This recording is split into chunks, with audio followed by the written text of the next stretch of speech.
As India won their first ever Test series in Australia on Monday, India team skipper Virat Kohli's wife and Bollywood actress Anushka Sharma took to her Instagram handle to congratulate the Indian bunch.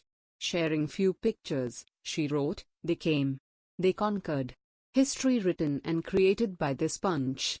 Huge congratulations to all players, coaching unit and support staff. It takes undying perseverance and solid conviction to focus on what's important and shut out the rest." Read an excerpt from Anushka's post. She has shared a series of pictures along with her post, and one of them is a photo of Virat kissing the trophy. So happy and proud of you, my love. It is the first time India has won a Test series in Australia. On the other hand, Virat celebrated his team's victory with a post that read, "So proud to be a part of this team, great feeling. This is not just a team, this is a family.